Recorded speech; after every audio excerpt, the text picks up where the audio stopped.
अस्सलाम वालेकुम। Welcome to knowledge in all of you students. मैं हूं अली बलोच एंड मैं आपको खुशामदीद कहता हूं गूगल मीट पे एंड गूगल जूम ऐप के थ्रू। और आज हमारे जो हैं ऑनलाइन क्लासेस भी चल रहे हैं। उसके अलावा हम रिकॉर्डेड जो लेक्चर हैं वो हम अपने कम्युनिटी ग्रुप में भी रखते हैं। साथ ही में हम अपना जो चैनल है यूट्यूब पर नॉलेज इन के साथ वहाँ पे भी हम रखते हैं। हमने पिछले लेक्चर में कवर करके आए कि बायोलॉजी के जो ब्रांचेस मेन ब्रांचेस जो हैं वो थ्री हैं। वो कौन कौन से हैं? एक है zoology, botany and third one क्या है? माइक्रो थर्ड वन है माइक्रोबायोलॉजी। ठीक है। हमको पता है कि जूलॉजी क्या होता है कि जूलॉजी जो एनिमल्स की स्टडी करे उससे हम जूलॉजी कहते हैं। एंड बॉटनी हम किसको कहते हैं? बॉटनी हम उससे कहते हैं जो कि प्लांट्स से रिलेटेड डील करे, उससे हम बॉटनी कहते हैं।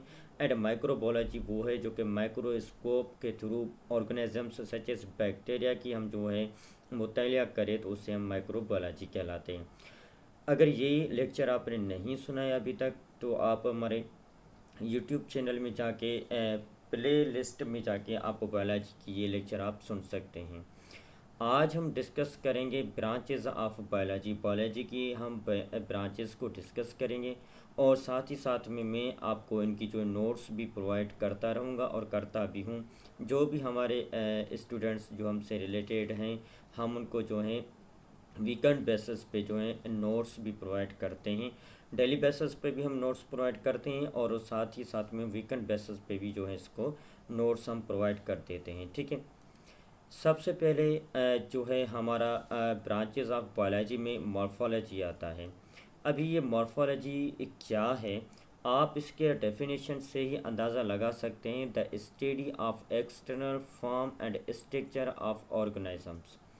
अभी देखें मॉर्फोलॉजी ये है किसी भी लिविंग ऑर्गेनिज्म की हम उसकी मुतालिया करें, चाहे एक्सटर्नल हो या चाहे इंटरनल हो, उसे हम मॉर्फोलॉजी कहते हैं। वर्ड जो मॉर्फ्यूम है उसकी वर्डिंग मीनिंग है फॉर्म एंड लॉजी जो मीन है वो उसकी मीनिंग है स्ट्रक्चर। इन दोनों की जो कीवर्ड है हम जो यूज़ कर सकते हैं इन दोनों की कीवर्ड है मॉर्फोलॉजी की फॉर्म एंड स्ट्रक्चर। आप अपने पास पेन एंड पेंसिल रखें ताकि कोई भी जो इम्पोर्टेंट पॉइंट है ताकि वो आपसे जो है मिस हरगिज़ भी ना हो। ठीक है। यहाँ पे मैं इसकी जो है कीवर्ड लिख देता हूँ जो कि नंबर वन में हमारा जो आता है वो होता है फॉर्म एंड नंबर सेकंड में जो हमारा कीवर्ड है वो है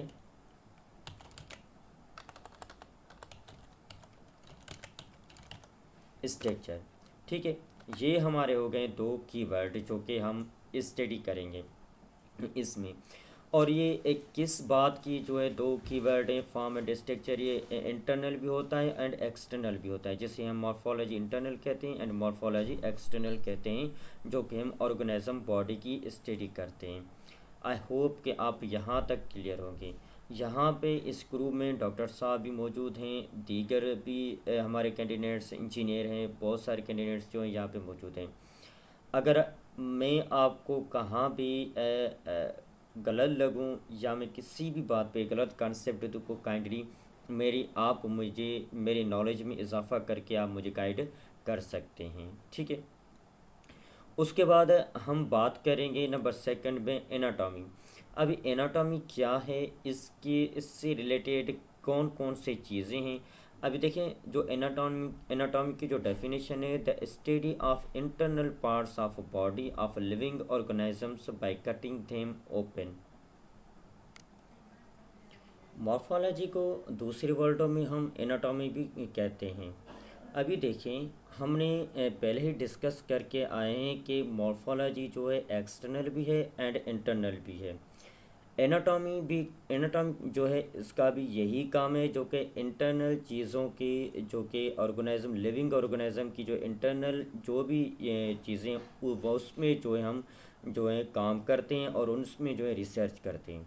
फॉर एग्ज़ाम्पल तौर पे खुदा ना करे अगर किसी मरीज़ को गुर्दों का मसला हो जाता है या दिल का मसला हो जाता है या पेशाब में तकलीफ़ आ जाए तो ये एक इंटरनल जो हैं पार्ट्स हैं जिससे हम एनाटॉमी या मॉर्फोलॉजी के हेल्प ऑफ से इस पे स्टडी करके हम इस पे क्या करते हैं रिसर्च भी करते हैं। ठीक है। उसके बाद आता है सेल बायोलॉजी। अभी सेल बायोलॉजी क्या है? सेल बायोलॉजी होता है the study of cell its originals. Cell biology में ये होता है कि जो भी सेल्स होते हैं, चाहे वो लिविंग थिंग्स में हो या चाहे नॉन लिविंग थिंग्स में हो, चाहे एनिमल्स में हो या चाहे ह्यूमन बींग्स में हो, सारे सेल जो भी बायोलॉजी में होते हैं उनके स्टडी को हम सेल बायोलॉजी कहलाते हैं, ठीक है। उसके बाद आता है हिस्टोलॉजी। अभी हिस्टोलॉजी का क्या काम है और हिस्टोलॉजी में हम क्या करते हैं? The study of structure of tissues of plant and animals. अभी आप इसके डेफिनेशन से ही समझ गए होंगे कि हिस्टोलॉजी का काम क्या है। एनिमल्स हो, चाहे प्लांट्स हो या चाहे ह्यूमन बींग्स हो, उसके टिश्यू के अबाउट हम उसकी स्टडी करें टिश्यूज़ के बारे में, और टिश्यूज़ के बारे में हम उनको इसकी जो है रिसर्च करें, वो किसकी काम होता है, इसको हम कहते हैं हिस्टोलॉजी।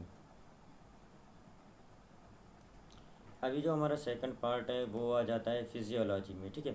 फिजियोलॉजी का क्या होता है? जो वर्ल्ड फिजियोलॉजी मीन्स फंक्शंस, जो कि लिविंग ऑर्गेनिजम्स के जो भी फंक्शंस होते हैं, हमारे बॉडी के पार्ट्स में जो भी फंक्शंस होते हैं, वो फिजियोलॉजी की हेल्प के थ्रू हम उसको डिस्कस करते हैं, रिसर्च करते हैं। फॉर एग्जांपल तौर पे, जैसे कि हमारी बॉडी का एक फंक्शन है हार्ट, जो कि पंपिंग करके ब्लड को जो है पंप करता है, तो उसके हिसाब से हम फिजियोलॉजी के स्टडी को फिजियोलॉजी कहते हैं। अभी हम बात करेंगे जो है टैक्सोनॉमी। टैक्सोनॉमी क्या होता है? देखें, किसी भी बायोलॉजिकल चीज़ को अगर हम नेमिंग दें, किसी को भी हम नेम दें, उसके हम कहते हैं टैक्सोनॉमी। उसकी ब्रांच है taxonomy with help of biological किसी भी चीज़ को जो भी हम नेमिंग देंगे वो उसको हम कहलाएंगे टैक्सोनॉमी। जैसे कि यहाँ पे डेफिनेशन में भी क्लियर है और इसके नोट्स भी जो है वो मैं आपको प्रोवाइड करूँगा। उसके बाद आता है जेनेटिक्स। जेनेटिक्स से क्या होता है? जेनेटिक्स होता है study of parents two of sparing, किसी का डीएनए करना या पेरेंट्स टू ऑफ स्पेयरिंग के जो भी जेनेटिक्स यहाँ के होते हैं उसको हम कहते हैं जेनेटिक्स। यहाँ पे इसकी डेफिनेशन भी मुकम्मल तौर पे यहाँ पे वाज़ेह तौर पे भी लिखा पड़ा है, और साथ ही साथ में इसके जो नोट्स हैं वो भी मैं आपको प्रोवाइड करूँगा। Developmental biology. अभी डेवलपमेंट बायोलॉजी क्या होता है? The study of formation and development embryo. किसी भी चीज़ में डेवलपमेंट लाना बायोलॉजी के हिसाब से उसको हम कहते हैं डेवलपमेंट बायोलॉजी। इन्वॉल्वमेंट बायोलॉजी क्या होता है? आपके इर्द गिर्द में जो भी इन्वॉल्वमेंट है, चाहे फिर वो एनिमल हो, चाहे फिर वो परिंदे हों, चाहे फिर वो इंसान हो, ह्यूमन बींग्स हो, उसकी इन्वॉल्वमेंट पे काम करना, सर्दी गर्मी जो होता है या धूप है या किसी भी चीज़ पे जो भी इसकी इन्वॉल्वमेंट पे होता है वो उनको हम इन्वॉल्वमेंट बायोलॉजिकल कहलाते हैं। फिर चाहे वो नॉन लिविंग थिंग्स हो या चाहे लिविंग थिंग्स को, उसको हम इन्वॉल्वमेंटल बायोलॉजी कहते हैं, ठीक है। उसके बाद जो है आता है पे पेलेंटोलॉजी, ठीक है। पेलेंटोलॉजी क्या होता है? The study of remote past organic life.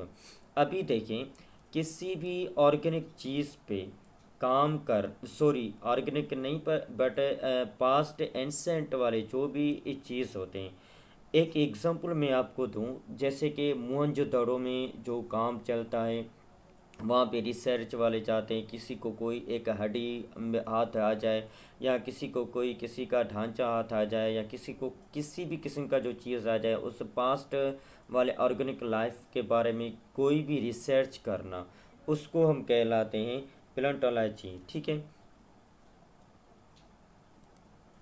उसके बाद आता है बायोटेक्नोलॉजी। बायोटेक्नोलॉजी किसको हम कहते हैं? किसी भी आर्टिफिशियल जो चीज़ें हम बनाएं, जो इंसान बनाए आर्टिफिशियल चीज़ें, उसको हम कहते हैं बायोटेक्नोलॉजी। इसको आगे चल के हम डीप में भी डिस्कस करेंगे। फ़िलहाल तो ये इंट्रोडक्शन का क्लास ही है, तो इसके लिए मैं आपको थोड़ा थोड़ा सा इनका ओवरव्यू देता चाह रहा हूँ, ठीक है। उसके बाद है सोशो बायोलॉजी। सोशो बायोलॉजी क्या होता है?